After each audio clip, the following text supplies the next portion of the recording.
Hello and welcome to this week's Monkey Nut Punch podcast with me, Gareth, your illustrious host, and Keith, your almost illustrious host. He's big, he's round, he's Keith, and we just leave it at that. That was an intro. Hi, hello everybody. How are we all doing? So how's Keith been this week? Yes, overworked, underpaid, still managed to have fun at the cinema.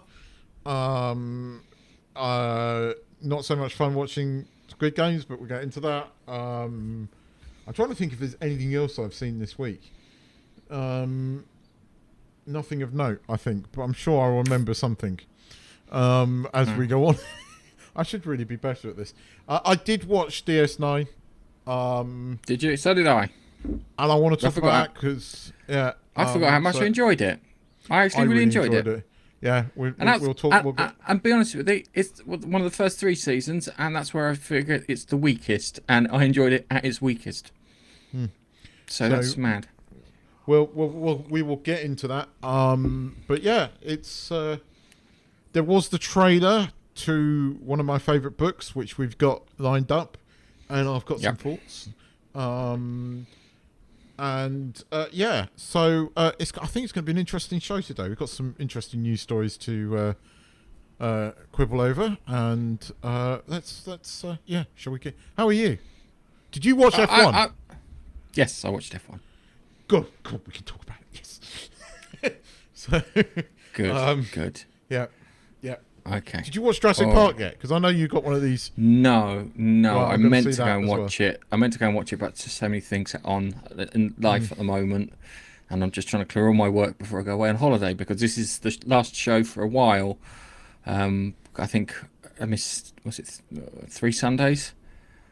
So yeah, I missed 3 Sundays because I go away on the end of next week. So yeah.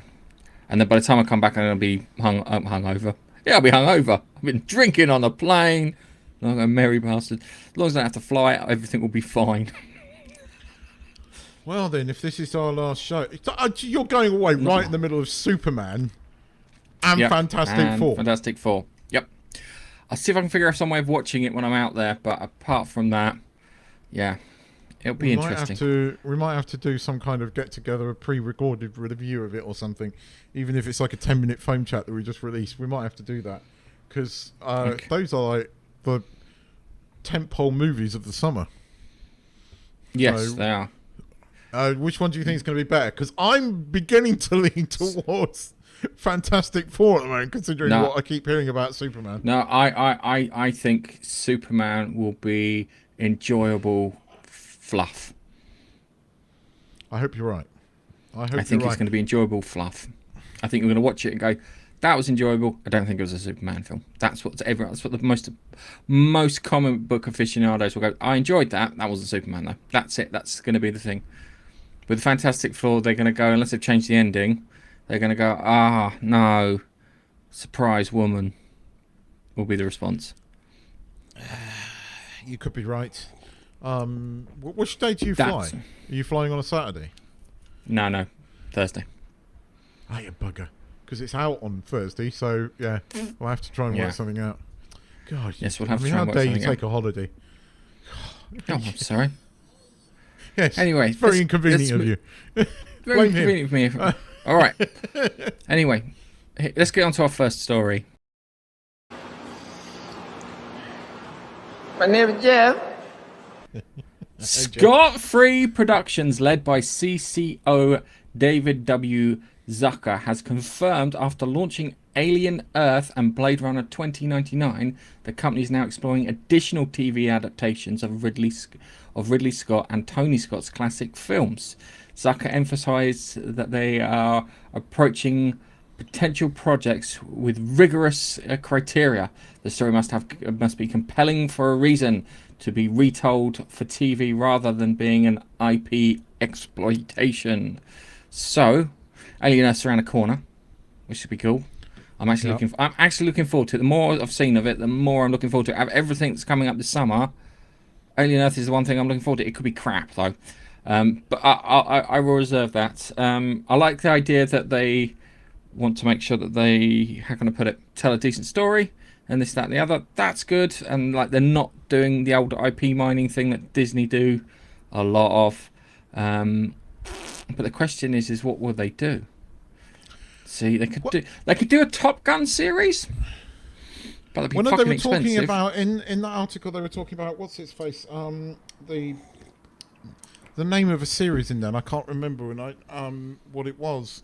They actually mentioned it in the article, and I thought, oh, that sounds interesting because I didn't know about. I did know, but I'd forgotten about Blade Runner. But if you scroll down a little bit, Andromeda Strain, right? Yeah. They're talking about. Which I thought, well, that could be quite interesting. Because I'm sure that was a book that I read it. It was a film I watched. That First was time I ever came across photosensitive epilepsy That was it. in the film. Yeah. Because they thought I can't remember, the woman had it, but it wasn't. So the fact she had photosensitive epilepsy when the alarms went off. Of all the things to remember from the Andromeda Strain, that's what I remember. So I thought that could be interesting. Blade Runner. I went back and watched that last Blade Runner again. Right, actually, it is a pretty good movie. If you watch it with Denis Villeneuve glasses on, so if you kind of know what to expect, a bit like Arrival. Like when I saw Arrival in the cinema, right, I kind of came out because it wasn't what I was expecting it to be. I came out a bit disappointed. I watched it again a couple of years later and went, this is actually a really fucking clever movie, right? And appreciated it for what it was. And the same with Blade Runner. I now appreciate it for what it is. And actually, I think it's a pretty damn good movie. So I'm looking forward to what they do. I suppose I like the style of Blade Runner, the Vangelis music and everything. And I'm interested to see what they do with it on TV. Out of all of them, Blade Runner's the one I think can work the best, and the reason I say that it can work the best is it's a detective show with androids, and because it's a detective show with androids, that's the one that's going to be doing, and it's going to be a case of which one's the android each week, and they're doing the old von Neumann test or whatever it is. I can't remember what it's called. I don't think it's von Neumann because I think that's von Neumann probes. No, you're talking about if you're talking about AI Turing test. No, it's not a Turing test. It's the one from Blade Runner. Oh. It's the one they do to do it. Oh, Christ. Yes. Yes. Oh. It sounds like von Neumann. I'm having to Google. But the Alien series definitely looks interesting. So Voight Camp. There you go. Sounds like von Neumann. As I said, I'd forgotten about the Blade Runner series, so I'm looking at that. And then when I read Andromeda Strain, I went, yeah. Andromeda Strain can work off as a one-time prestige series sort of thing that you do for HBO. I don't think you can go any further than that unless they're dealing with alien viruses every other week, which would then kind of... although the Alien Earth in the US is going to be on, Hulu or whatever you fucking call it. Hulu! I never get it right. I don't care. It's a stupid fucking name. Just put it on Disney Plus like, you do around the world. But Disney Plus over here have had a few sort of prestige mini-series that have been quite good. So it's not unbeknownst to do it on Disney Plus these days. And Lord God, they need some decent content. So the other one I think they could do quite well is Top Gun. Because you could do it like it's an academy of sorts, and you get to see the guys go through the academy training and this, that, and the other, and all the things they have to go through, and personal kind of like conflicts and stuff like that. It would make an interesting one. It sounds stupid, but you'd get away with doing that. I mean, that would be hugely expensive in today's thing, because you get away with it in the 80s because you just use stock footage like they did in Airwolf. It was the same fucking footage at every single freaking episode of Airwolf. Yeah, I always you loved got the way away they with were it playing. because you loved it. You couldn't get away with that now. Badgers. That's the only thing. Something. But I'd love to see it. But they are. We're meant to be getting a Top Gun 3. But at some point, hopefully. So who knows? Maybe we'll get a TV. Good idea, though. See, because they could do Gladiator, but it would be closer just to like Rome that the BBC did a while back. Because that's the only way you could really do it. It's kind of been done. Whereas there are a few things that, I mean, the fact that they're doing a series based in the Alien, I mean, the thing is, it's universes really. Like the two Blade Runner movies set up quite a sizable universe that you could play in. There's a big sandbox there you could play in, and definitely the same with Alien. I mean, obviously there's Predator. I mean, that's almost shouting at the screen, Predator. But that's not theirs. No, but you know, stranger things have happened. I mean, they could do something in the Marvel universe. No, wait. No. Because the other thing too is it's got things like Raised by Wolves is listed down there, and it's like kind of you could finish off Raised by Wolves for its fucking mad plot.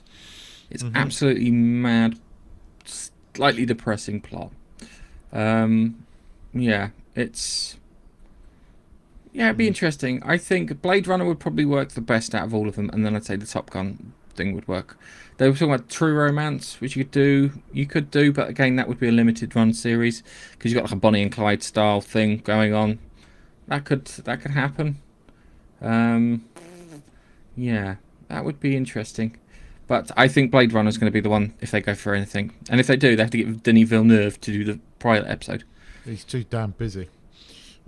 He's got June 3 to hurry up and finish, and then he's got James Bond, to do. And there's more and more people's names being thrown into the hat, and you're like, we shall see. Okay, let's move on to our next story then. Say, hold up, wait a minute. I love that dude. Yes. Nearly 3 decades after its iconic release, producer Jerry Bruckheimer has revealed that a sequel to Crimson Tide is officially in development. The goal? To reunite Denzel Washington with his role as Lieutenant Commander Ron Hunter if the script meets his high standards. The team is actively collaborating with the US Navy and has a director and writer in discussion, aiming to capture contemporary subsurface tensions.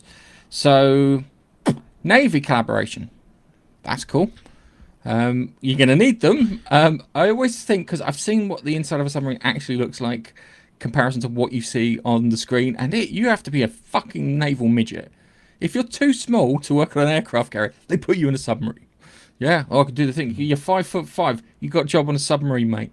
I always found that quite amusing. I like the fact that Denzel Washington will do it if he gets a good enough script, which is a nice. That makes me feel comfortable, because that way, if he does turn up, he's not. I don't think he's turned up for. I think Gladiator 2 is the worst film that he's done. True. So yeah. Although the thing that made Crimson Tide so fucking good, what was 50% Denzel Washington and 50% Gene Hackman, and the two of them on screen trading, verbal blows, was partly why it was such a fucking good movie. And the fact that both of them were right too, which made it the interesting part, is that they were both right in that film, and that's why you're like, only because we're the audience, we knew who was actually right. I think I think if they do it right, they can get a younger actor to fill what Denzel Washington's role was, and have Denzel Washington play the Gene Hackman's place, which I think would work. What I love at the moment, though, is notice Jerry Bruckheimer. Now, this is a name that kind of disappeared in the sort of 2000s, right? Because hang on, Keith, I wanted to say something. You watched a film by Jerry Bruckheimer recently. That's what I'm about to say. But you see, all of a sudden, right? Jerry Bruckheimer's back making man's films, right? And they're making $100 million at the fucking cinema in opening weekends. What does that tell you, Hollywood? Just hashtag. Just saying. But I love the fact that Jerry Bruckheimer has come back and his hot prophecy, because he does. He unashamedly makes men's films, and we are going to talk about one of them in a bit. But they are unashamedly male, as was Crimson Tide. It was two Hollywood greats trading verbal blows, and it was an epic movie. that's why I'm slightly worried about a sequel. But that being said, Top Gun Maverick was a fucking good follow-up to a classic film.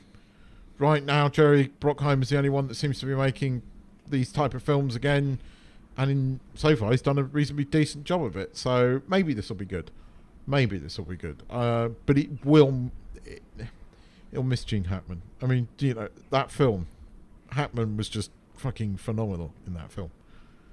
And you're right, both of them were right. And the court scene, and it's a fucking great film. I love Crimson Tide. Yeah, it's I kind of miss those things, and I've just got a feeling that Hollywood might be going, why don't we try the stuff that used to work? Oh look. What might be the hit of the summer? The one that we've just seen. Yeah. So, which I will love as an F1 fan, but anyway. I hate F1, by the way. I just point out, I hate F1. I think NASCAR's better than F1, just because it's car hits car. It feels really meatheadish and violent and entertaining. Not everybody can appreciate the genius in F1 and the brains that go into it. It's okay. You can be an American, go around in circles. It's fine. Right? No, hang on. Do you know what the funny thing is? A ton of F1 garages and bits are near me. I know. Which is the fucking weird part. It's funny because there's an anti sort of British F1 movement, especially with Verstappen at the moment, right? And it's like, oh, hang on a second, he's Dutch, isn't he? Yeah. Actually, play it. Oh, okay. All right, Gold Member. Don't play the laughing boy. There are only two things I can't stand in this world. People who are intolerant of other people's cultures and the Dutch. What? But the funny thing was, it is 75 years of Formula One this year. Guess where the first Formula One was? Oh, it's either Brands Hatch or the other one, Silverstone. Well, you're right in the country, it's Silverstone. I said Brands Hatch or Silverstone. You were right. Oh, well, you were right, Silverstone. And it's Silverstone now. So if you're in there watching it, do not tell me. I'm watching it after this. But yes. Anyway, what's the next story, good sir? Oh, yeah. Hang on a second. I've killed one of my bumps, so this one's for you, Keith. Women, know your limits. DC Studios co-head James Gunn has put the spotlight on Adria Arjona, I think, as a potential new Wonder Woman. In a recent interview, Gunn mentioned that Arjona's a long-time friend and collaborator since the Belko experiment. She would be a great fit for the role. He clarified that his Instagram following was long-standing and not a casting clue, and emphasised that whilst nothing is official yet, the Wonder Woman script is actively being written and separates and in a separate. Oh fuck it. Anyway, it's separate from Paradise Island TV series. Yeah, so James Gunn's got a horrible habit of employing people he gets on with. Nathan Fillion, his brother, John Cena. Yeah, so also his wife. He employs his wife too. But I mean, you know who this is, right? You know who this? She's the one in Andor. Andor's missus. Andor Bix. Yeah, it's Bix. Yeah, so it's just like, Bix. Yep, that works. Yeah, totally works. Hot, can kick ass. Yeah, works. Yeah, it's Bix. Oh, it's Bix. I like her. She seems nice. Yeah. And, I mean, this is... James Gunn's saying this, but this is because it's already been heavily rumoured. So, basically, I think, if I was a betting man, this is the new Wonder Woman. And that works for me. In fact, that works for me better than Gal Gadot will. It works for me. I think she's a better Wonder Woman. I think she will be a better Wonder Woman. She'll have to bulk up. She will. She'll have to Gal bulk Gadot up. didn't. No, I think she needs to bulk up because she's quite. I can't. Slight. I think it's the best way of describing her. I think she'll look. I think it would work. You see, I think Gunn is creating a slightly more. I mean, I hate to say it, but I think we're going to, after watching Superman, I think, and especially after watching Supergirl, we're going to go, DC's the new Marvel. And I think that's what Gunn's going for. And I think a lot of what we're seeing at the moment about the new Superman being bad, I think is actually these weird fucking people who think the Snyderverse is... I genuinely thought they were taking the piss, Gary and that lot, but no, these people are real, right? That have got this amazing hard-on for the Snyder universe, which was a pile of... Keith, you have to remember, these guys are like that, yeah? You've got a Hollywood press who have been pushing stuff that no one's interested in watching. They're the ones that you need to be worried about because they're the ones that have been carrying the most influence and you hear most voices. Apparently, a leak from Daily Beast is a publication I would never fucking read. I'd rather do The Onion. Said it was terrible. So coming from that, I imagine there's probably some political bent on it, yeah, rather than watching it as a piece of entertainment. I think it's partly the Snyder people that are having a right go. I think it's going to be somewhere in between. I don't think it's going to be the DC we know. But what are you going to do after the Snyderverse? Snyder leaned far too into the dark. You had, so you know, I love Henry Cavill, right? But he was written too broody, right? I mean, don't get me wrong. He did what he could with that part, and he did a damn good job, and he looked the part. And I wish we'd seen him. I wish that Gunn had decided to bring him back, but there was only one direction you could go, and that was to a lighter version. I think you're right that we're going to say, or some people are going to say, that was a quirky, great movie, but it wasn't Superman. I think it's going to be more like in the middle. I think it's going to be recognizable as Superman, but I think it is going to be a bit more silly and a bit more quirky. But I'm not entirely sure that's not what we need right now. It depends if he gets the balance right. I think we need some lighthearted and we need some fun. We're desperate for some fun. I think it'll be all right. But I mean, yeah, I agree. Bix as Wonder Woman. Going back to that. Yeah. She's got screen presence. You pay attention to her when she's on the screen. Was she in? What was that thing with David Tennant and the other guy, like Angels and Demons sort of thing? Good Omens. Was she in Good Omens? The first season.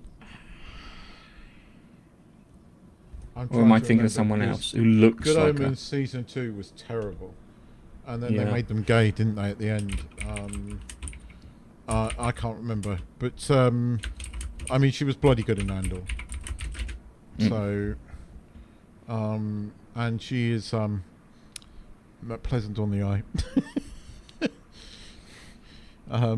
She's a pretty girl, but she's I think she's a good choice because I mean, you know, she's tough. She worked as Bix for me, and I think she could do Wonder Woman. She's got that slightly Amazonian look. You know, she has that Amazonian look, and that works for me. It works far better than Gal Gadot will ever work for me. Yeah, she was in Good Omens. There you go. Well remembered. Yes, and I think I remember now. Yeah, good memory. Yeah, she was hanging around with Jack Whitehall. That was it. Yes, I remember now. See, it's strange how your brain just... I hate when my brain remembers part of things and not the entire thing. Okay, let's move on to our next one. I'm not surprised at this whatsoever. Now, we are... Just ahead of production of Season 3 of The Last of Us, co-creator Neil Druckmann has announced he's stepping down from active creative duties on the HBO series. He will remain an executive producer and co-creator, but will no longer write or direct the show. Druckmann has explained the timing is right. Season 2 is complete, and now he wants to focus on his leading Naughty Dog, and working on his upcoming game. Surprise, whamming, Intergalactic, the Heretic Prophet. Have you seen this game? So, well, I'm going to translate what that actually is in English for everybody, ladies and gentlemen. I totally tanked The Last of Us game and completely fucked it, and got all these people on the internet basically shouting at me. People that used to fight each other on the internet all fucking united and told me it was shit, right? So I then repeated exactly the same fucking thing in the TV series, and all the people that have never played the game said, oh, the second season of The Last of Us is really, really shit. So basically I got fired. That's what that translates to. It's see, the problem with Neil Druckmann is that he's one of these people who's is only half creative. He needs someone else to help him fill in the creative bit. Because when you play the Last of Us Part 2, the game, yeah, you get narrative fucking whiplash halfway through the game. Yeah? It comes up, it builds up, it builds up, it builds up, it builds up. Then it resets. And you don't give a shit anymore. And it takes you out of the game. And I'll be honest with you, when I played it, my friend at work gave me his copy. He said, play this. You made me play The Last of Us. I'm making you play The Last of Us Part 2. He goes, trust me. He goes, you'll like the game. What he didn't add is I hate the fucking story. Yeah. I mean, talk about one of the biggest sort of... I mean... The thing was, a lot of these people that slated the story in the game and were vilified by, you know, the very loud but, you know, minuscule amount of people on the internet that seem to, you know, at that point in time wield tremendous amounts of power, right? Those people that suffered from that are vindicated, because exactly the same thing happened in the TV series, because the TV series is almost a carbon fucking copy of the game, right? I mean, even the scene where Abby beats the shit, you know, kills Joel, right? That is almost identical to the game, except actually the Abby in the TV series. The game was this butch. Yeah. We all thought she was transgender. But, I mean, I knew it was coming. I mean, Neil Druckmann is the very definition of an idiot, because he just doesn't learn from his mistakes. And the fact that he has remained absolutely steadfast that, you know, he didn't do anything wrong, except like literally the whole internet is telling you that game was shit, and that's why there's no third Last of Us. And he's been kicked off this because probably his notes for the third game are probably so fucking bad that even the studio's gone, no, mate. Yeah. Do you want to see what his new game looks like? I'm not sure I do. They had Amy Hennig, who's responsible for the first 3 Last of Us games, and she was responsible for making sure that Neil Druckmann teamed up with someone who, how can I put it, would make sure that he wouldn't make any stupid fucking decisions. And then when he got a chance, he got rid of her, and everything went to shit. And this is his game, and I'm just gonna. I don't know if you can hear it. Can you hear it?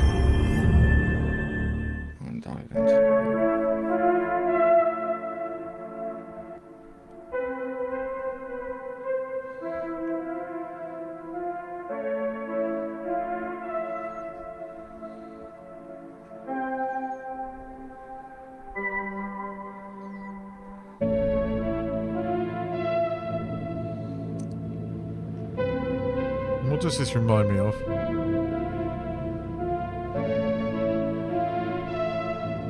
I'll tell you what it is, which is a rip-off of in a moment. But it's reminding me of something.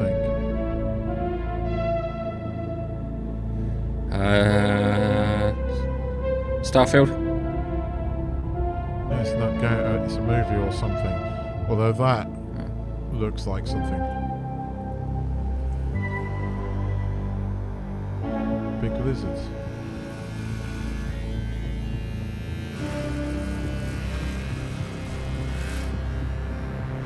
Oh, another butch chick. Wow. Yeah.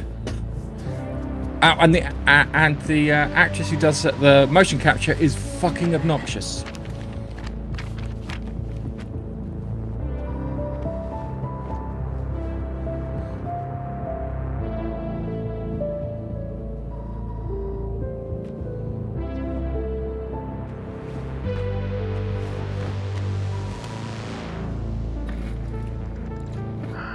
Jordan, Tell me something good.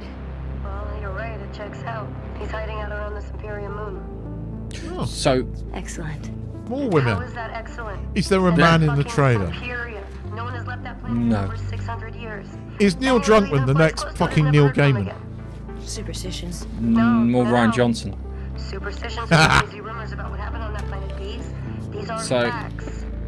You worry too much. You know what I worry just to write about? So as I a say, right, so hang on a second, I'll just recap. She's just told her there's a planet that one's come out for like 600 years, blah, blah, blah, this, that, and the other, yeah? There's a game called Returnal. And in Returnal, there's a planet, there's a signal that tries to lure people in, and no one's ever got off the planet. Ever. Yeah? You play a woman on it, she looks like a woman.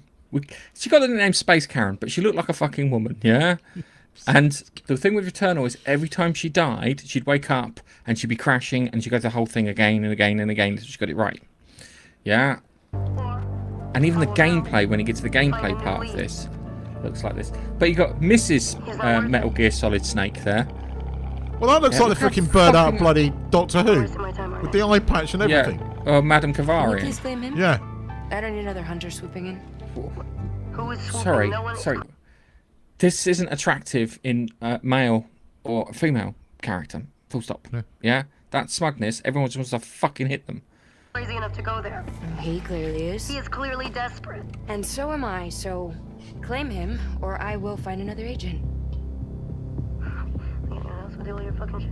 Okay, alright, you know what? There, you're the boss.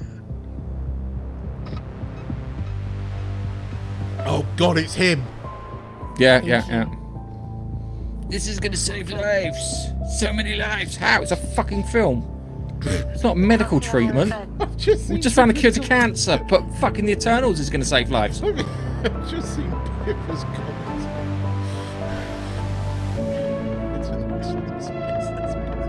But hang on, I'm gonna just forward it to get to some of the gameplay bits. So you got the gameplay in there?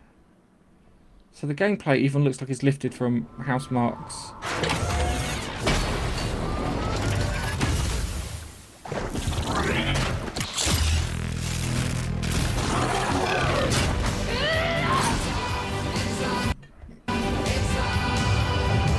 So, sorry you had to endure that. I will turn that off now. Well, I won't be playing it, so because that does nothing for me.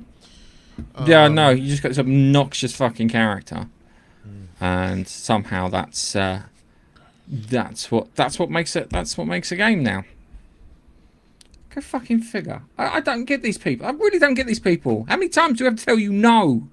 How many times do you have to sit there and fail miserably until you fucking understand? Neil Druckmann definition of an idiot. See, the annoying thing rinse is, and you repeat. can have. So have you seen Stellar Blade? No. Right. Fuck. Do I have to? I'm going to bloody educate you on the. So Stellar Blade, similar style game, but trust me, you are going to look at that and go, I'd rather play Stellar Blade than this. It's a Korean game. Let me just find a quick video. Oh, I don't want to walk through. I want trailer. So hang on, let me just find a trailer for it. But I don't get why this should be a thing. Yeah, it doesn't matter if you're a man or a woman. You like to look at attractive people. Yeah, it's a thing. It's a thing. It's a human thing. Yeah. So there you go. Come on. So this is Stellar Blade, and trust me, you'll be like, M for mature. let's just fast forward it for a bit. We left for the world. Oh, come on. I guess Just back get to alive. All I ask is you give us hope. Yeah, I see what you mean. Oh, I don't know. May your memories. Yeah. See, look, 5 minutes. You want to play that rather than the other game I just showed you. Yeah. Yeah, it's like, Is my battle. apart from the fucking music, I don't know. It's all Japanese on us there. But please, for the love of God, don't think that Put a chicken in it and make a lemon gas. works. Sorry, I had to do that. All right, let's move on to our next story. Oh no! What happened? Oh no! How terrible! That's just awful. How terrible! Oh no! Vin Diesel has surprised fans of Fuelfest in Ponomo. I think I've been here actually. Ponomo, by confirming Fast and Furious 11, the finale to the main saga, scheduled for release in April 2027. Oh my God! He set 3 conditions for the film: a return to Los Angeles, a focus on street racing, and a reunion with Brian O'Connor, Paul Walker, resurrected via digital effects or archival footage. And as I said to you at the beginning, somehow Paul Walker returned. Yep, but you see, I mean, there's 2 things, right? Fast 10, right, was meant to be followed up very quickly by Fast 11. I thought they'd already made it, and I hadn't, so that was a bit of a shit thing to do. I need to know where the fuck they're going with it. That's the other part too. Well, first off, we've got to know that if they're all dead or not, because at the end of the last one, most of them are meant to be dead, right? And we're meant to get a follow up pretty quickly, and we haven't. And secondly, like, really, you want to bring?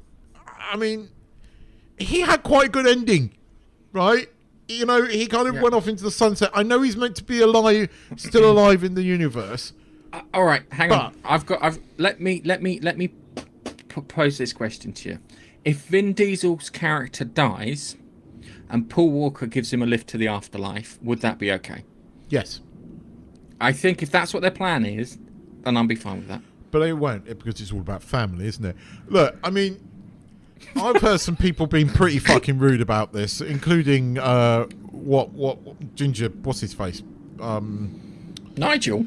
No. Well, Nigel's rude about everything, but it's all right. And he's Ginger, more importantly. That's true. It's proper Ginger. Prime Ginger power. in my life. I'm talking about the YouTuber. What's his name? Ginger. Oh, Dave Cullen. Yeah, he's had a right. I mean, he had a pop at the last few Fast movies, and talks about how characters that have died off have been brought back. But that's the part. Dave, you don't get these movies, do you? They are leave your brain in a glass jar, right? Go and eat a fucking bucket full of popcorn and watch insane fucking stunts that you can never do in your real life, and a little bit of family thrown in there. These movies are harmless. Why are people so offended by them? For me, I haven't got any carts. So it's literally, there's someone who sits in the production office and goes, yes, we film that. Yes. Have you played Rocket League?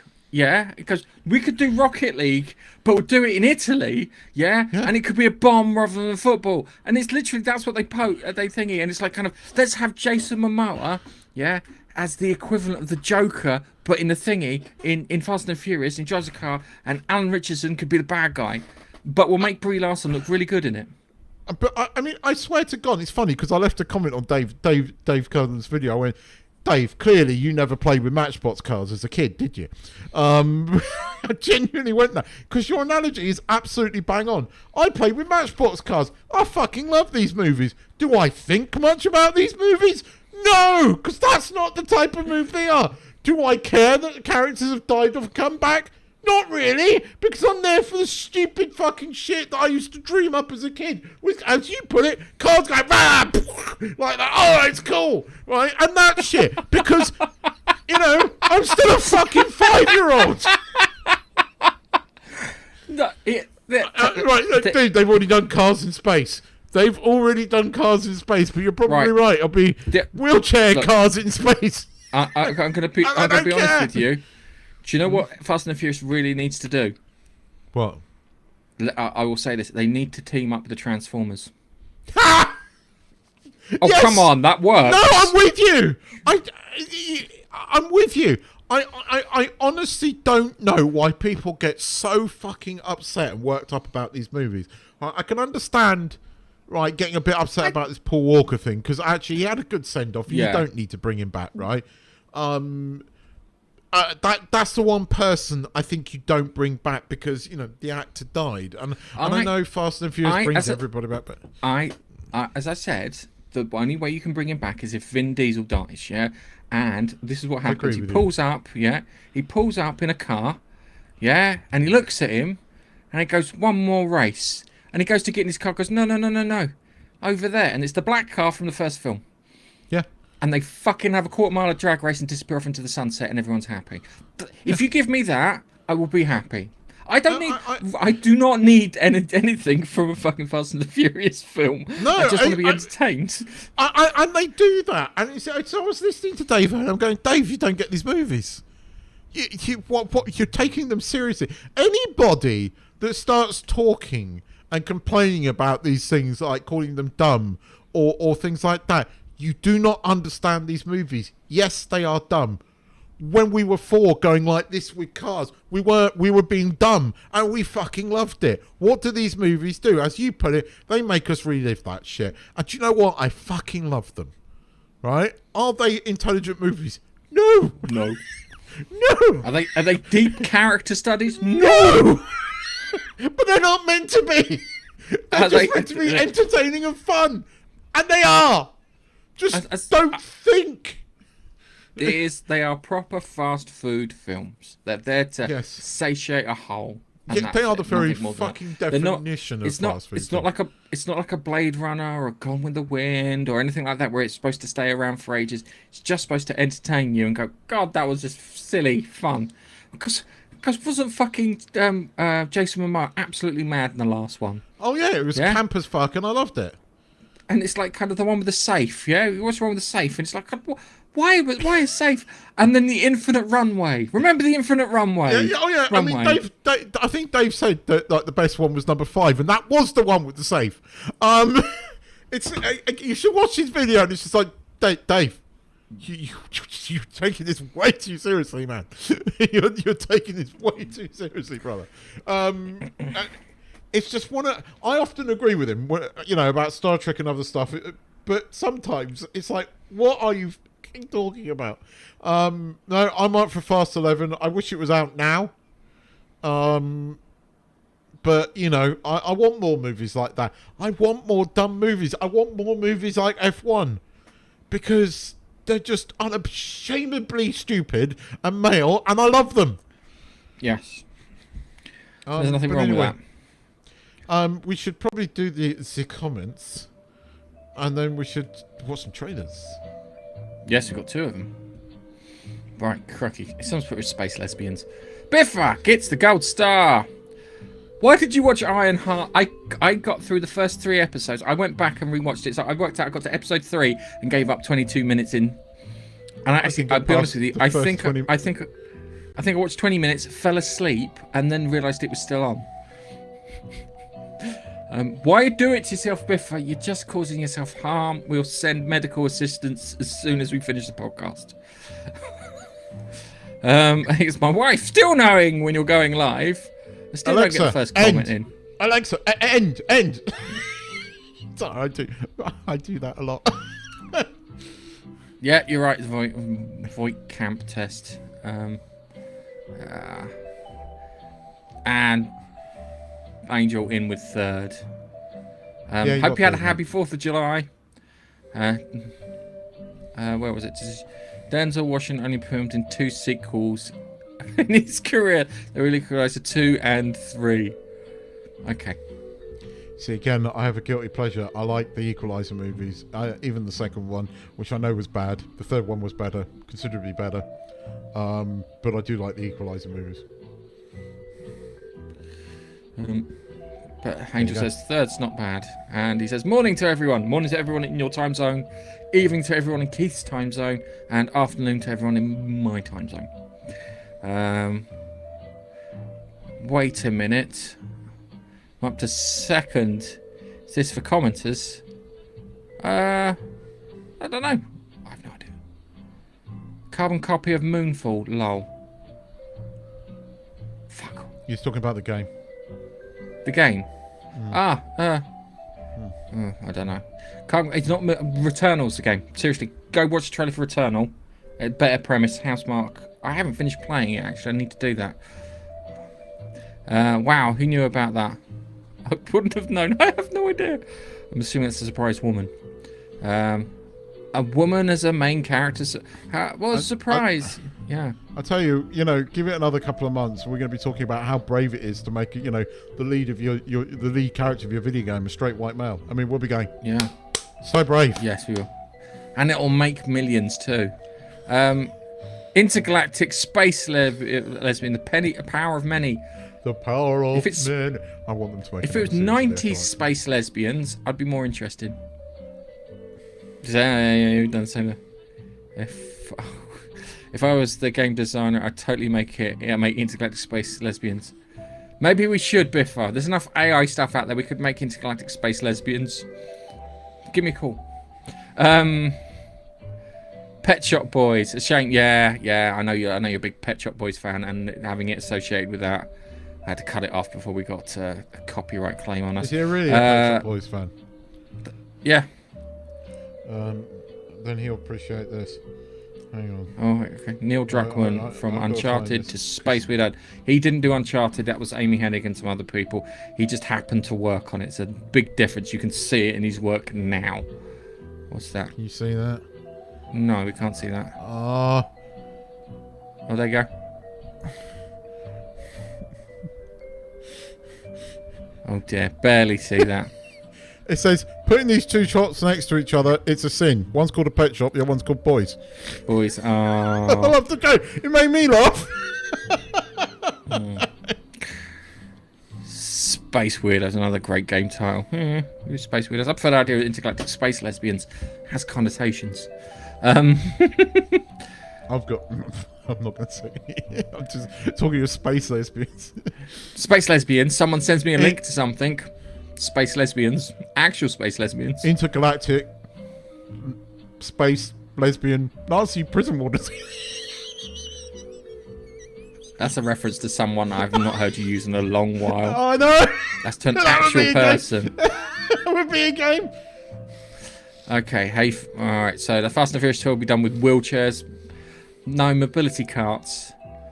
Which I fucking hate. Especially when you get the fat people at Disney going around on mobility carts. Hey fellas, Ironheart nearly killed me.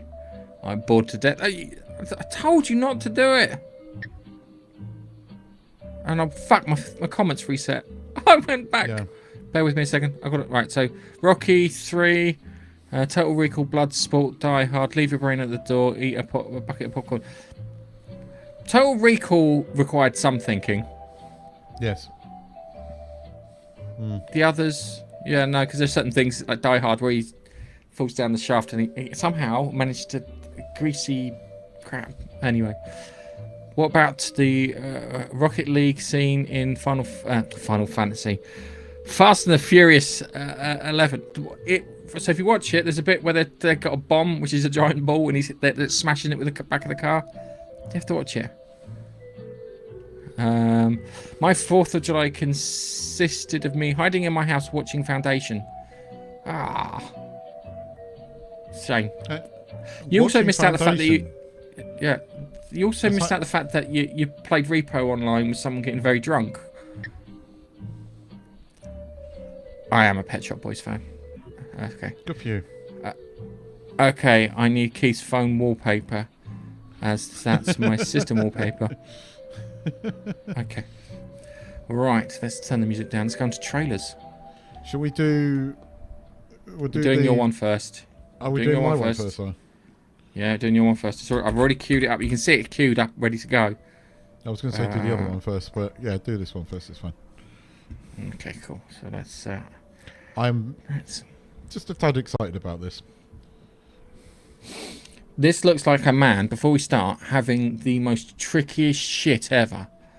Yeah, he looks like, he has not had any fibre in his diet and he hasn't gone for 4 days. Just saying. Let's start watching the trailer. He's been shitting through a tube for at least 3 years.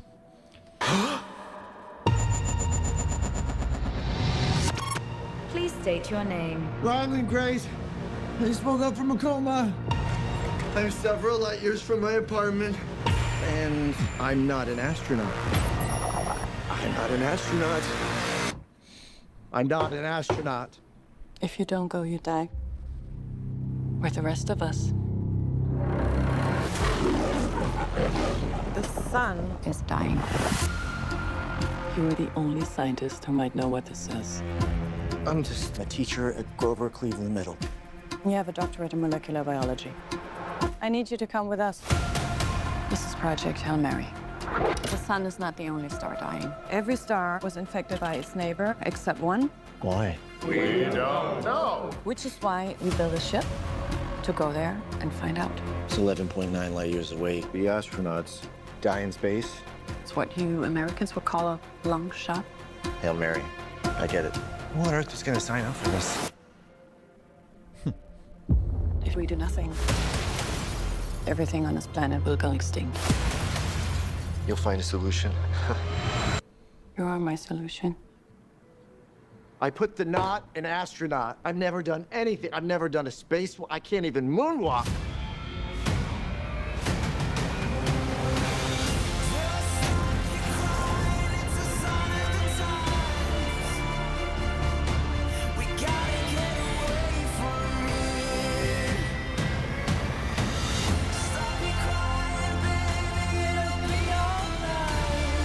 I understand the stakes. I do. But my place is in the classroom. The world is counting on you. This might be very hard for you to understand. But some people are not good at things. You know who you are. You're gonna do great. I conquered zero G in 5 hours. Yeah. Object approaching. Oh my God.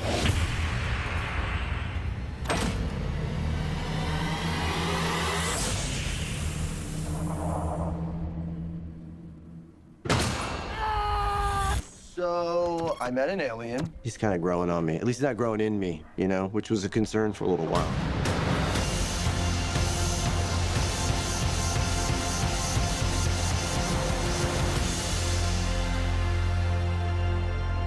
I'm Grace.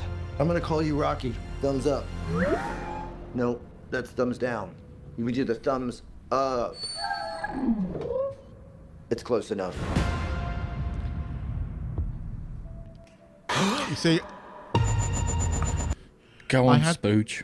I had to warn I had a student that's reading the book right now, and I said, don't watch the trailer, because I knew he hadn't got to Rocky, right? And I thought they're going to put Rocky in there. That they have to, which actually is a bit of a spoiler, but because the first third of the book, it's not what you think. You know, and then when Rocky turns up, it is shocking, because it's like, whoa, I did not see that coming. But I mean, the book is awesome, and it looks like the film is going to be really close to the book. And the worries that I had about Ryan Gosling playing Ryan Grace, who's the main character, are out the window with that trailer. He is Ryan Grace. Absolutely. The bit where he's going, not an astronaut, and the bit where, you know, I met an alien, thought I was going to die, that line, thought he was going to eat me or something, and, that was a concern for me. Brilliantly delivered. And that's how I felt he was in the book. I can't fucking wait for this film, because I really love the book. I genuinely... It's another one of those... I mean, one of the things that's always key about The Martian is, a lot of people... The Martian is a human story. It's about human survival, and it's about humanity coming together to, save a single human being. You get the great line at the end of the book that, unless you're completely fucked up, it is in every human being to instinctively help each other out, right? And I love that. And Project Hail Mary is even more human. Okay, we have an alien called Rocky. No spoilers. You see it in the trailer. But actually, Ryland Grace is a completely different. He's not Mark Watney. He is a reluctant hero, and the film looks great. I love the look of it. They've nailed the look of the Hail Mary, the ship. I know you're going to go, well, how does it get so many light years away from his home in one day? How are they doing that?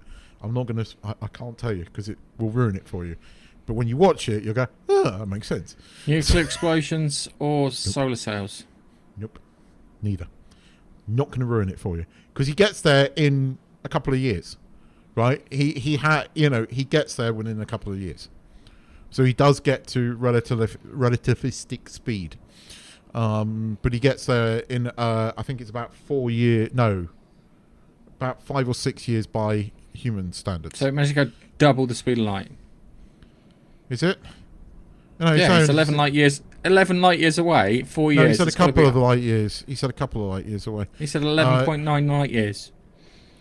Okay, then that's different in the book. In the book, it's a couple of years because it's about 15 years. He would potentially be away because he has like 3 months to work out why this particular sun is not dying. Again, can't tell you a lot.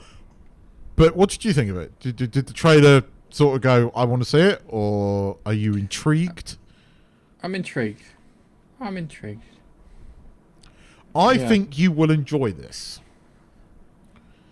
I think you will enjoy. I think this is going to be better than The Martian on film. Because I think this is a better story for a movie. Yeah. Hang on a second. It's 11.9 light years away. Okay. I didn't. And then in that case, it's a hell of a lot more. He does travel very, very fast. Okay. And he does it in a particular way that, within the story of the book, makes sense. Okay. Because there's a big thing they don't reveal in the film. They reveal Rocky, which I actually think is a big spoiler. There's a thing that they don't reveal in the trailer, which I was kind of, well, they do, but you blink and you miss it twice. And I'm not going to say anything more, but I look. I mean, I think I was talking to you a few weeks ago and saying I'm worried that this is going to be another Ryan Gosling fucking emo Neil Armstrong style movie. It was totally not that. That trailer was a pleasant surprise. Rocky talking at the end and doing the tones. Yeah. Was What I find funny is have you ever seen that clip of someone who was the first person on the moon, Louis Armstrong? No. Have you never seen that? Someone genuinely says Louis Armstrong. Brilliant. Oh, it's one of the funniest things. Oh, you must have got confused. Anywho, yeah, it looks interesting. Trust me, it's a good story. But it's going to have to be quite a long film because that trailer was quite long and there's a lot in it. And it looks like they are covering a lot of the points of the book. So, yeah. Anyway, let's do this. Yeah, it's from... Here we go.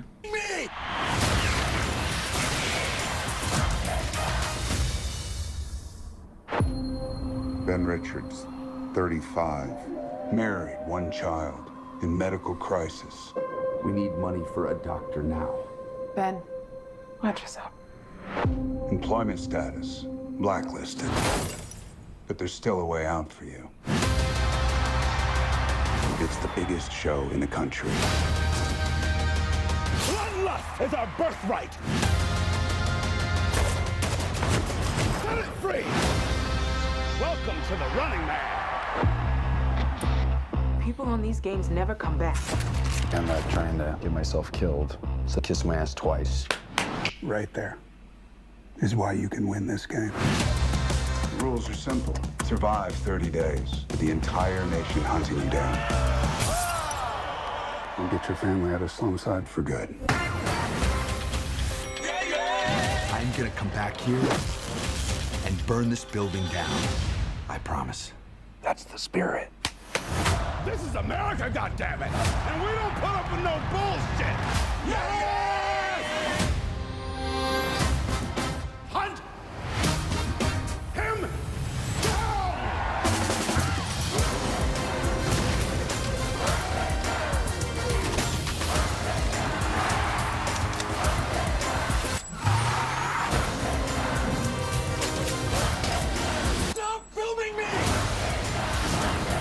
ever wondered if this game is rigged?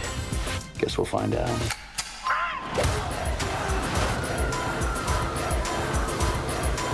You might be moving up too fast. Hey, buddy. You're on Freebie.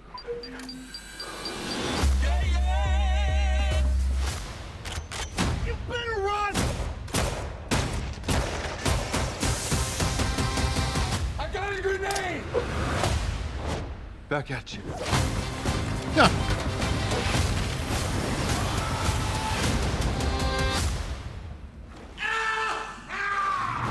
I'm still here, you shit eaters.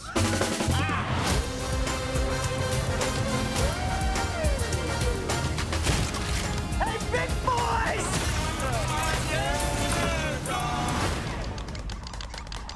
Are you crazy? I forgot that bit at the end. So, that's from Edgar Wright. I like Edgar Wright as a director. And it's more to the original story than the one with Arnold Schwarzenegger in it. So that's the reason is so. Do you remember we used to have a TV show on Channel 4 in the late 90s called Wanted? Yes. And it was they sent off 3 groups of 2 people to go all over the country and not be seen. Yeah, people could phone in with tips, this, that, and the other, and they had to outrun their pursuers, which basically is the Running Man without all the violence. And it was funny because he had Yuri Bezmenov, ex-KGB, as one of the hosts on there. And I always found that mad that we had Yuri Bezmenov, so I think it was like 2nd or 3rd in charge of the KGB on TV, which was mad as all hell. But that looks more like it was in the book, and it's a bit more respectful of the source material. I know that there will be the ones going, well, it's not like the Arnie film, because the Arnie film was not like the book. There was I don't think there was any kind of underground resistance or anything in the book. There's a short one by Richard Bachman or Stephen King, as we collectively know him now, and can't write fuck all, as also we know him now. But that looks interesting. I think I'll definitely give that a watch in November. I have to say I liked it even more the second trailer. I also noticed William H. Macy in there. Yes, I do like William H. Macy. This Glenn Powell, I think, is becoming more and more. He seems to be getting more and more movies in Hollywood, and he is quite funny. So I think, yeah, look, I liked that trailer. And you definitely saw Edgar Wright's humour at the end there, with the gun, and they're 2 great trailers. Because I sent you that, and then you sent me that, and I went, "Oh, that's good as well." I'm looking forward to it. I am. I'm looking forward to both of these films actually. So yeah, more fun to look at in the cinema, which is unusual in these times of Hollywood. Now, talking of cinema and fun at the cinema, we should talk about F1. See what I did there? See what I did there, kid? See what I fucking did there? I did see what you did there. I fucking loved it. I you know, there's people that have said, oh, you know, it's got terrible write-ups from like serious critics. It's like, really? It's Top Gun in cars, right? Don't think about it.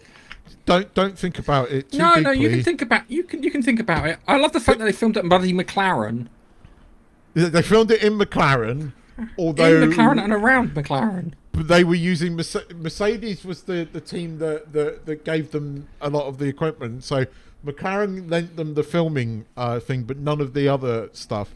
So there's a lot of sort of stuff behind. But you're absolutely right. It was McLaren. But I mean, what? This is the thing here, right? Again, Jerry Bruckheimer film, right? Mm-hmm. Unashamedly a male-orientated film, right? Yeah. And I looked at my cinema when I went in, which on a Wednesday in Thailand, right, English speaking, most of the time the big Hollywood films empty. This cinema was over 3/4 full, and at least 40% of the people in there were girls, right? And they all had big fuck off smiles on their face. You see, women like male brands. This thing in Hollywood about making like Star Wars a female brand, making it's just because Hollywood hates nerds. Look, so we make nerd things. But right. Do you want a tip? If you want to make Star Wars a Hollywood brand, swap out Chewbacca for Jason Momoa and make him shirtless for the entire film. Yeah, what? It's a female brand instantly. I mean, you could argue that this was then in terms of the fact that it was Brad Pitt, but I mean, I fucking loved it. I did it have a hugely deep story? No, right? As an F1 fan, though, it was. I mean, I find it surprising. Well, no, I don't find it surprising you enjoyed this because I know you don't like F1, but I've been an F1 fan all my life, and I know you've been an F1 fan all your life, and I would describe you as functionally retarded when it comes to those sort of things. Shut up! It's the pinnacle of racing driving, right? You actually have to have a brain to race in Formula One, not not just a big gut like you have to in NASCAR. Can I just drive around in circles? No, there's one thing that pisses me off There's something that always pisses me off when they demonstrate Formula One cars. Yeah, they have this they have this thing where you have to push the brake pedal down, and it requires 100 kgs of force. Yeah, but requires you to do it standing rather than in a seat. Because if it's in a seat and 100 kgs, I can do it easy. But every time I see it, it's like, oh, you can't do this. Yeah, because you're standing up. Put me in a fucking seat. I will push that. Fucking F-16 pilots could probably do that. Anyway. Yeah, but they like yesterday. When they go into like Silverstone has arguably the second, or depending on who you are, most famous corners of any racing track. I still say Eau Rouge is the most famous, but Cops, Maggots and Bets at Silverstone, right? When you come into Bex, you are slightly on the brakes as you go around. You hit, or they were hitting yesterday, nearly 6 fucking G's going around that corner. 6 fucking G's going around there. You don't do that shit in NASCAR. You fucking get out, get pissed, go back in. That's like NASCAR. I mean, I'm being slightly facetious, but and Formula One, if I'm being absolutely honest, is not the same as it was in the 90s or even in the 80s or even in the 70s. But although this season of Formula One has been very exciting, funny enough, the season that this was filmed in, not so much. But I loved the film. Loved it was filmed in McLaren. So many sort of little things but it was not pretending to be anything. The only thing was, having the first female, race engineer in F1. Okay, I get it, right? But actually F1's got quite a lot of women in it, including, at one point there was a female team principal. Unfortunately, she got screwed because Williams weren't making any money. But she now does more in F1. I was going to say, Keith, I've pulled a sustained 6Gs for about 3-4 minutes. You've got to do it for an hour and a half. No, it's not. You're not doing 6Gs for an hour and a half. No, but you're not doing a constant minute. 60. You're doing it every minute, or minute. Every and a minute half. off and on. Yeah, for an hour and a half. And actually, no, you're probably doing it more than that because there's more corners depending on which track you're racing that will hit that again. So you probably hit that going through Vale as well. It depends on the track. Austin, you'll get there's a few corners there because Austin actually copies several of the world's most, because Americans have to appropriate anything. Sorry. The track in Austin, which is actually a fucking phenomenal track, copies all the best corners of all the other tracks. So there's kind of like an Eau Rouge style corner. There is the chicane in there's the chicane in the Suzuka, and they do have a version of Maggots and Becks. Okay. But the film was great. Okay. Fighter pilots can do that easy. That shit easy. They do 9 constant. Yes. I'm not going to say not that short bursts. That they're not like. I'd hire a fighter pilot for the next Formula One driver. But bearing in mind what they do and doing that in Singapore at night, you have to be an athlete to do it. I mean, Formula One drivers are arguably the best in the world, and I will give that They are. They are the best drivers in the world. There is no better technical racing out there. Is NASCAR more fun in sometimes? Yeah, probably. Fun, yeah. Fun, yes. Okay, technically, on a technical level, Formula One all the way. Fun-wise, I would pick NASCAR because it is Bigfoot and all that shit. Anyway, go back to the film because we kind of drifted off having conversations. This is my F1 opinion. But watching the film was a good film. There was a bit in it where there was an incident right in the middle, and that incident right in the middle, it was weird. I got the feeling that this was the story: is if Ayrton Senna had survived the crash in Brazil, that he would have disappeared off and left Formula One and been that guy, if that made any sense. That's what I kind of got the impression of. It was like a little kind of what if, and then it's like, well, let's make him American because they need Americans to appeal for the American audience, blah blah blah, and they did that, given Senna's age. The scene that you see, where it's Sonny lying on the track, is a real scene from F1. I can't remember the driver's name, but the car that stops to help him is Ayrton Senna. Yeah. I'm not sure about that because Senna would have carried on. I mean, again, I'm a Formula One fan because of Ayrton Senna. And I mean, every time people mention his name, it makes me cry. Keith, the other thing you have to remember too is there were a lot of fucking contrivances in that film. Oh, yes. There are a hell of a lot of contrivances in that film in regards to the role, especially right towards the end. Oh, yeah. Because it got to the end and it was going for what it looked like was going to be the ending, and I was quite happy with that because that's kind of what they were pushing towards, and then it changed, which I was also happy with too. I knew he would win that race. Oh, fucking hell, Keith. I was trying to do it without spoilers. Oh, Lewis was the one that actually said, no, I want to take him out. Okay, because Lewis was an executive producer on there.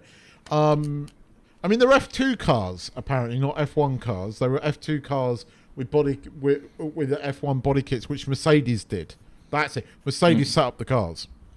And Brad Pitt is really driving that car through cops, maggots, and becks at 180 miles an hour.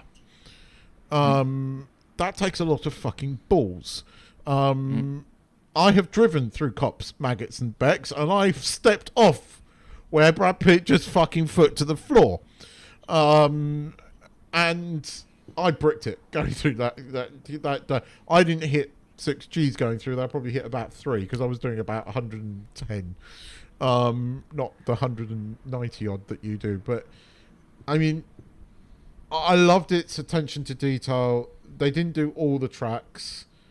They obviously had to finish on Yas Marina because it was probably one of the most pretty tracks. But I love that scene at the bit where they show the flying and everything goes quiet and he just goes through that track. And I know it so well from the game. I loved that moment as well. And I mean, look, the ending, there was a lot of contrivances in it. Sonny Hayes would have been given a race ban after causing 3 safety cars. He would have had because, like, in real life, drivers get 12 points and then they get a race ban. Max Verstappen right now is on 11 because he slowed down and crashed into someone. But again, it's the racing drivers film that F1 fans want to see, and I think what I loved about it, and I keep going back to this, is it felt like an old school movie. It was, you see, here's the thing, like Brad Pitt, Tom Cruise, they never say anything controversial, right? They're never activists. When they give an interview, they just talk about the movies, right? So when you go in there, you forget Brad Pitt and you see the character, because that's what actors are meant to do. And this again, this just felt like an old school popcorn summer flick, and I loved it. I mean, okay, it had the added thing that it's my favourite sport in the world. But if you see it on a big enough screen, again, Silverstone being in that car in fucking glorious, like, IMAX. God, it was brilliant. It was really good. But I mean, story-wise, I was rooting for them at the end. It was almost like I was watching a race, and I'm sitting on the edge of my seat, and I'm going, "Come on, brake!" And I'm like I would be watching it. I was rooting for them like this was, even though, unlike F1, I knew who would win this. I was still sitting there on the edge of my thing, like I get when we get a really good race, and I was really excited. I was going, yes, and I was fully into it. I loved it. Yeah, it was definitely. I found it more entertaining than F1. Definitely found it more entertaining than F1. It was a good film. The bit where I can't remember what's the other driver's name? There was Sonny and I can't remember his name. Where he has the accident. Yes. Yeah, and you could tell it was great because the way they did it, Sonny pulls up alongside him, and he's bricking it because he's been there and he knows how bad it was, and he watched it. What they didn't do is that when you have incidents like that, your brain speeds up so everything drops into slow mo. Because they kind of had it having roughly at real time. They should have had it done slow mo so you could see it a bit more detail. But yeah, it was good. It is definitely the best film I've watched all year. Yeah, I would agree with you. In terms of just fun at the cinema, I would totally agree with you. I think it's going to be the hidden hit of the summer. What it is, I mean, it's done really good money. It's supposed to be a fucking Apple movie for streaming. It will be. It was made with Apple. It will get released on Apple TV, but it's. Yeah. I mean, it did over 100 million. And I heard reviews of it, and I thought the story was going to be really contrived, and it wasn't actually. And again, there were some really interesting bits, like talking about. You see, this is the thing that a lot of F1 fans don't realise, like, because a lot of F1 fans these days are, I mean, like Netflix Drive to Survive fans, and this is not real F1. But again, when Sonny asks to change the aero on the car, and she changes the edge down the bottom, right? And you hear them say, we've got a new package. Usually it's microscopic changes.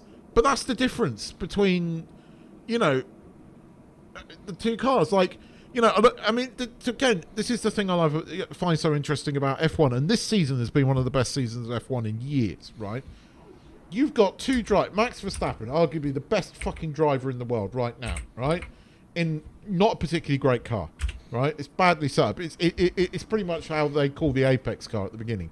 Max knows how to get everything out that car.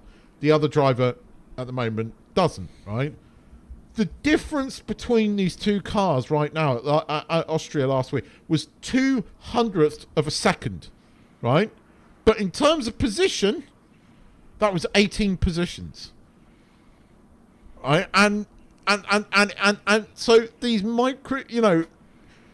they make these microscopic changes that have microscopic time differences, but 200ths of a second in last week's race was the difference between first and 18th.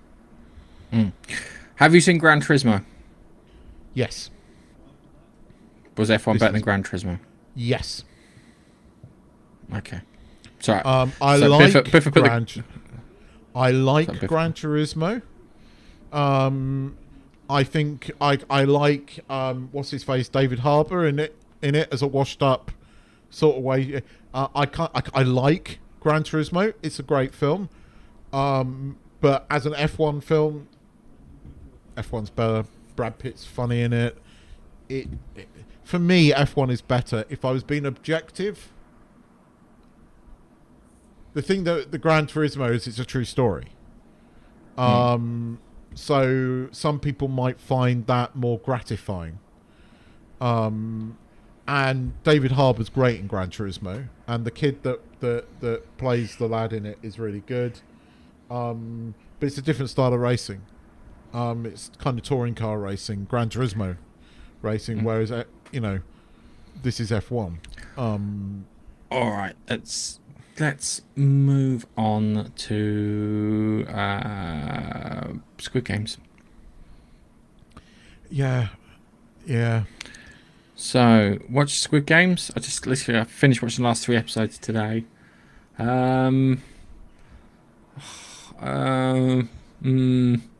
Bittersweet ending, I think is probably the best way of describing it, and it showed me something right at the end that I really didn't want, and I don't think anyone else wants either, which is the possibility of Squid Games, but in the US with US people. Don't want a US remake of Squid Games. Leave it alone. It's fine. Do you want me to be...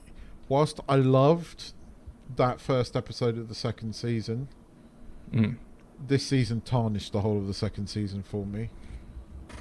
And really, it kind of ended up being a repeat of the first season. See, the thing, if you just left Squid Games alone as a single season, it would be a masterpiece. And it would go down in, legend, right? They brought it back for a second season, and that second season was good. Was it as good as the first season? No. But it was good. This just ended, it was a frustrating ending that basically nothing... Him going back, he lost, right?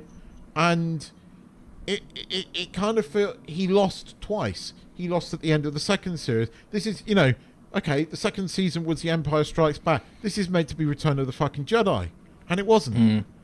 And then we got the ending, and I feel like they did it purely so that they could stick Kate Blanchett in there, spoiler, right, and go, oh, we're going to do an American version, we're going to move it to America. So that's why, that kid managed to discover the island, right, his brother, and then see him disappear off, but nothing changes.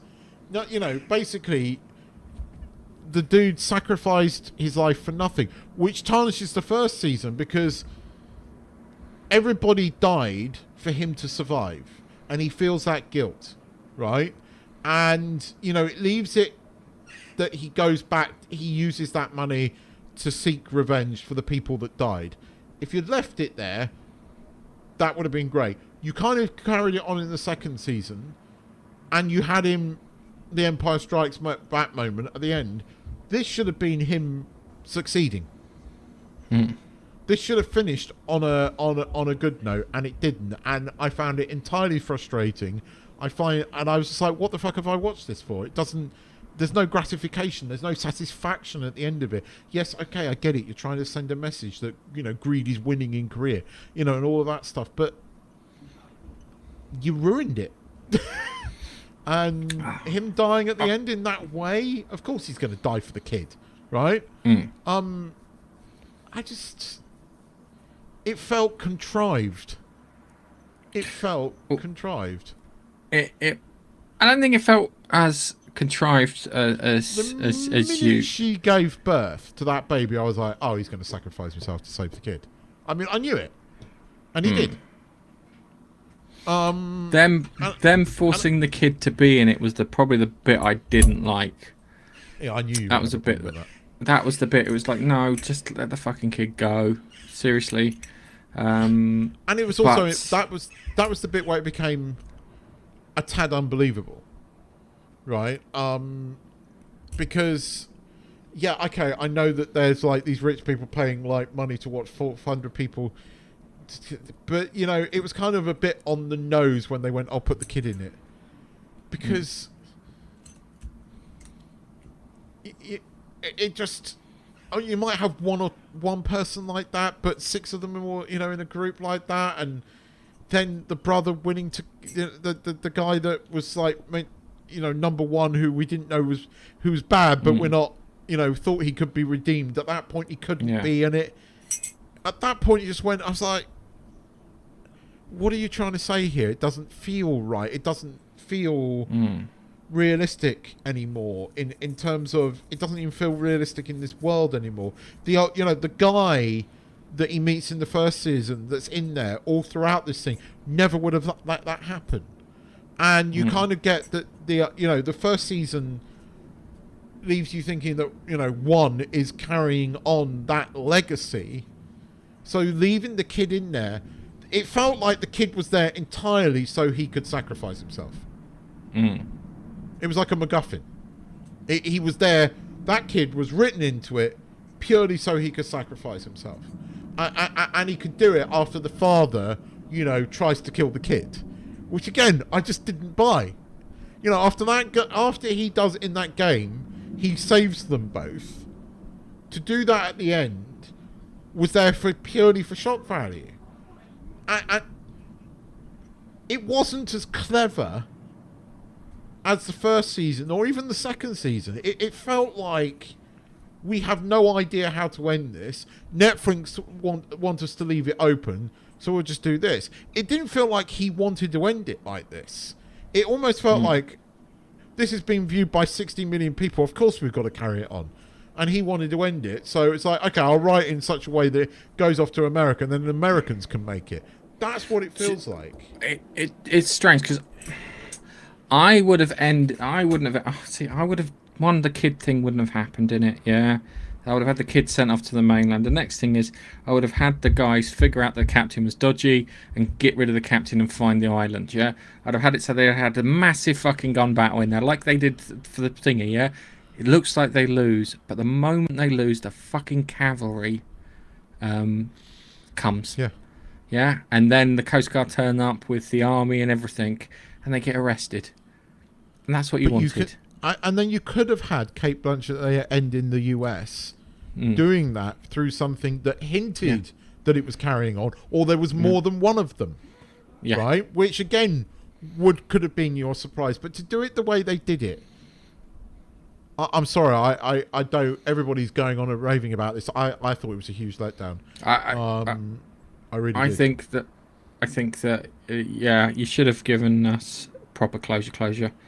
I know they did do the wrapping up at the last 20 minutes. Did a whole fucking lot of wrapping up because it was you had the detective who was looking for missing people for the North Korean woman, and it's weird because he had a meeting with someone that was a reference to a call on the phone, and I'm sitting there thinking, I don't know these people. And then I realised, I'm not supposed to know these people. This is him doing his job. He looked like a complete loser that he couldn't do his job.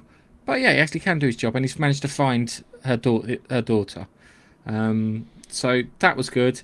You had her meeting the guy whose daughter had cancer things. Who looked like she got treatment and everything worked out fine. Fantastic. That was good. He gave the money to the daughter of Master Squid Games 456. I can't call him Master Squid Games. To 456. The two guys who got arrested breaking into the captain's house, they got that hotel to fix up.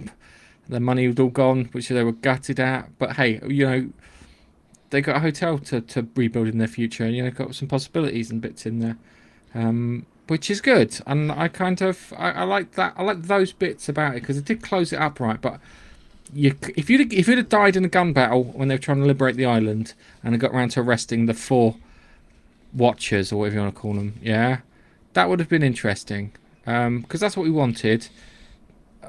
But yes, you're right. If he had died and that particular chapter of the Squid Games got ended, right? Then yes, and then you had hinted that there were other ones around the world. That would have been a better ending, but they didn't. The bad guys got away with it, and there's too much of that in Hollywood at the moment. That it's not helped by the fact that you've got all these characters that are just nasty characters which we're meant to like, right? And it felt like again that the bad guys are getting away with it again. I just didn't. I agree with you that some of the characters' endings were good. Yes, okay, the girl that's daughter was there, but her entire story arc didn't need to happen, right? What's her entire story arc? She's an out-and-out, she goes in as a guard. You see it from the guard's perspective. She kills all the people that were doing the organ harvesting. She saves the day. You think that when this is the thing is, you set her up so when the people wouldn't go to attack the island, she'd be the one letting them through the gates. That's what I thought she was there for, was to aid those others who all got killed on the boat, with the exception of 2 of them. Yeah. Yeah. I mean, as individual episodes, that first episode of season 2, you're right, it's great. But after an episode like that, you really want them to... It's a frustrating ending. It's frustrating. Right? You know, I'm not saying don't kill him, but the way it happens, and it felt lazy. The kid did not need to be in there. It was done purely for shock value. The father reacting the way he does at the end is purely for shock value. Right? It's not the brilliance of what the first season was. And I thought it was pants, to be honest. I thought when it ended like that, it just made me feel. So I kind of went there, and I felt really shit for like the rest of the day. And then I started watching some old episodes or something, and perked up. I started watching an old episode of Boston Legal with William Shatner in it, and William Shatner being particularly stupid, and being particularly saying things you would not get away with in modern day television, like being very sort of chauvinistic and toxic masculinity, and it was fucking wonderful. So that brightened my day.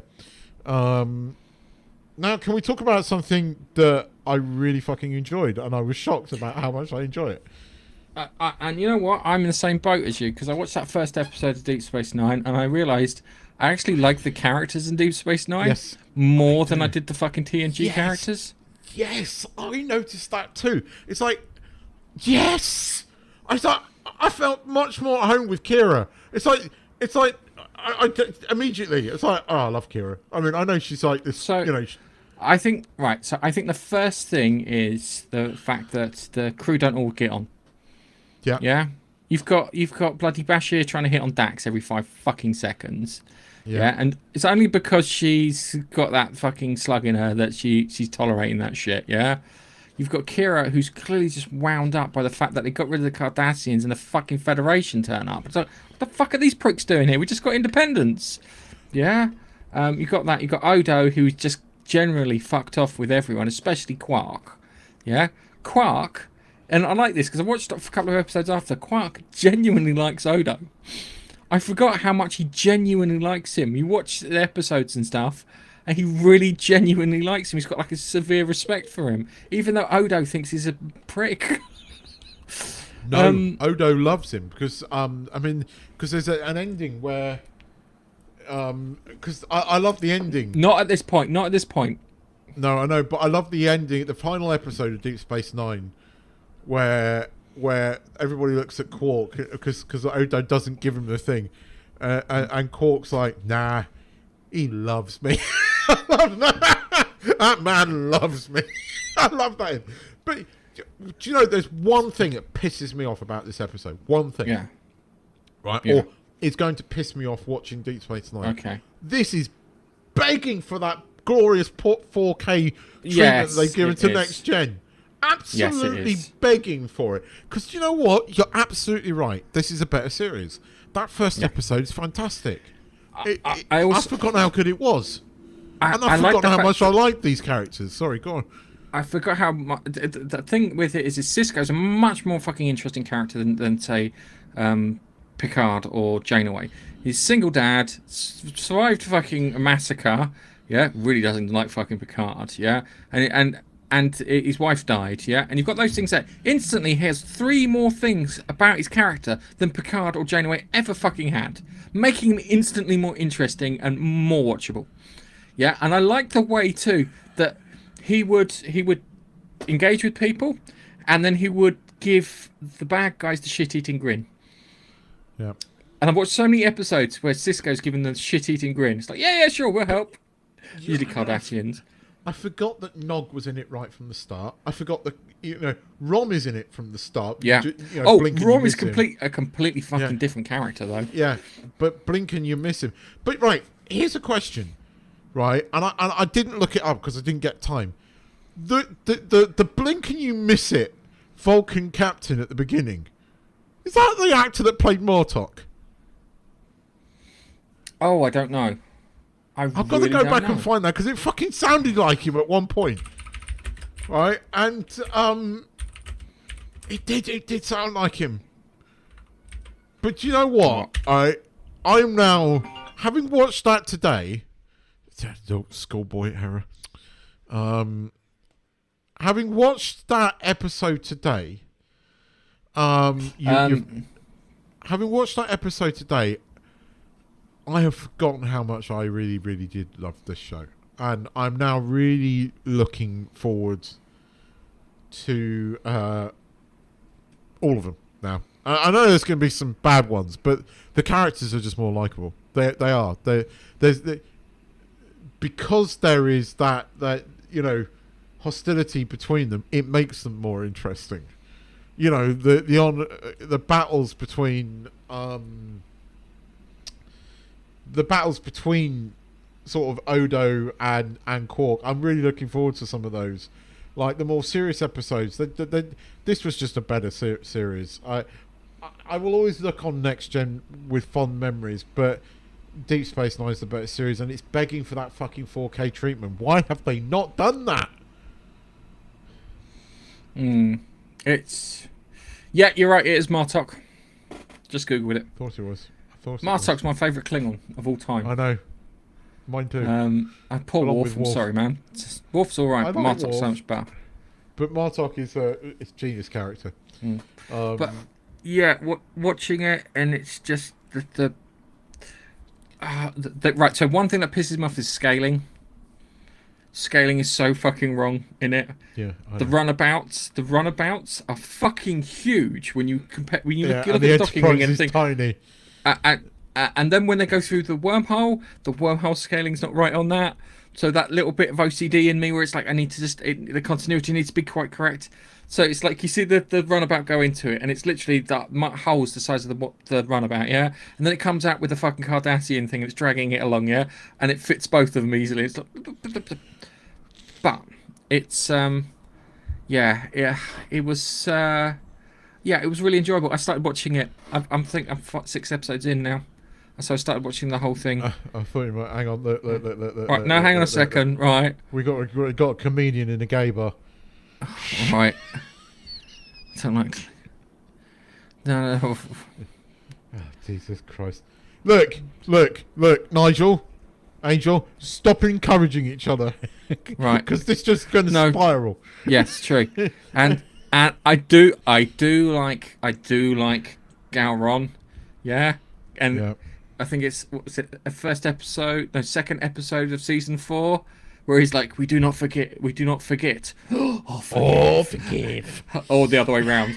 And he's just got crazy eyes, Gowron. Yeah, but still, Martok's out of all them, you'd be the one that's like, I'd hang around with him. He's the one you go down and get rat-arsed with, or he'd get you completely rat-arsed. Yeah. I'm really looking forward to all this, and I'm probably going to carry on watching the episodes as well.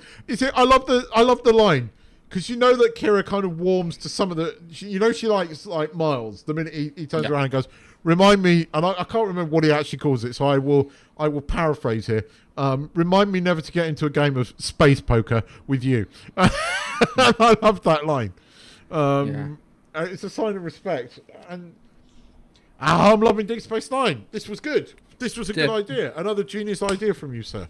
It's I forgot. It is the better of all the Star Treks. It really is. And I think having some friction between people was something that they missed in the Next Generation. I know it's supposed to be this kind of utopian, everyone gets along, but I prefer the idea of that people are allowed to people can disagree. Yeah, but when the chips are down, and Deep Space Nine is a great example of this, when the chips are down and everyone needs help, because do you watch the one where they get the replicator virus where they can't talk anymore? Yeah. Yes, I remember that one. Yeah. Yeah. So that one, and Quark is there saving the day, because when the chips are down, they all pull the pitch in and try and do what's best for everyone. And that's what I kind of like, and it's just the characters. There's so much more to the characters. It's like I know more about Ben Sisko than I ever knew about Captain Picard. Captain Picard, yeah, it's like you got a vineyard, some brothers live on there, and he was a Borg once. Yeah. And I remember watching the how did Marina Sirtis character, Councillor Troy, develop in Next Generation. She went through a lot of costume changes. That's what Michael Piller said. She went through a lot of costume changes, and Riker grew a beard. Yeah, there's Miles and his missus. It's like, She's like, I'm a botanist. What am I supposed to fucking do on the space station? There's no plants. There'll be stuff coming in from the Gamma Quadrant, because still no fucking plants. We haven't figured out this, that, and the other. It's like, what? And it's like, I'll be a teacher. I'll teach people. That's all I can do. It has that feel of like a western town with the sheriff and the marshal and the undertaker and the guy who runs the bar and Garrick, who wasn't in that one. Is one of I'm looking his forward great to when character. Garrick turns up. And it's Garrick's weird because the thing with Garrick is there is a gay undertone between him and Bashir. It's completely one way. Yeah, it is completely one way, and Bashir knows it, and he's just like, just keep your gob shut and carry on. But yeah, it was really good, and I think I'm going to watch Deep Space Nine now. I'm just going to go through and watch Deep Space Nine because I enjoy the fuck out of it, and it is the better one because they've got better characters in it. Agreed. Yeah, there's no I'm Captain Picard and drinking tea and having a fish is character development. Agreed. You always did enjoy Deep Space Nine. And yeah, I did. We did. I know we watched lots of Voyagers together, drunk. There is some fantastic Voyager episodes. They're two parts I too. think we're going to find that we like the Voyager crew. I've always liked the character of the Doctor, and there are parts of the Doctor. I know that like that book series that I talk about a lot, the X-Force book series. He's definitely a Star Trek. Well, he's a science fiction fan. He's one of us, right? The guy that writes it. But there are elements of that AI that are based on the Doctor. The singing, right? The AI loves to sing. The arrogance that the Doctor. You see, that the Doctor is, partly what the AI becomes in these books. But Deep Space Nine. Yeah, the characters. I felt much more at home with the characters immediately, and. Just seeing Kira and all of them, Miles, Bashir, I'm looking forward, and I'm probably just going to end up watching them. I'll find what the two-part is, and we'll just review that next week. But no, we won't. What we do, I know. I'll be enjoying myself next week. I would lend you Nige as a co-host, but I'm stealing him. Is he coming with you? He's coming with us. Well, okay, as much fun as you can have with Nige, and Hey, I've had lots of fun with Nige in that way. This is true. Well, look, enjoy your holiday, you bastard. Thanks to everybody in the comments. We'll be back in 3 weeks then. Hang on a second. Sorry. This, Matt, please. It's making Death Star jokes about it. I have to acknowledge it. But yeah, so we'll be back in a while. End of July. End of July. Yeah. We might try and put something out on the channel. We were supposed to record. We were supposed to record some stuff, but we never got round to it because someone. I hadn't appreciated that you were away for 3 weeks. You bugger. So 1, 2, 3. So we'll be back at the beginning of August. It's been emotional. Yes, it has been. Thank you very much for watching. Thank you for all the commenters and everything. I might be streaming. You might go watch Be a Stupid Gamer if you want to see me stream Repo later. If we're playing Repo, I have no idea. But go and catch me on his channel. And it's goodbye from me. It's goodbye from me. And we will catch you next week. Bye-bye.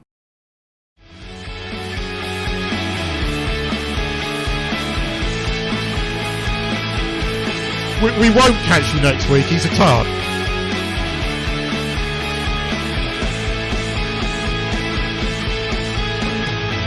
See you in 3 weeks.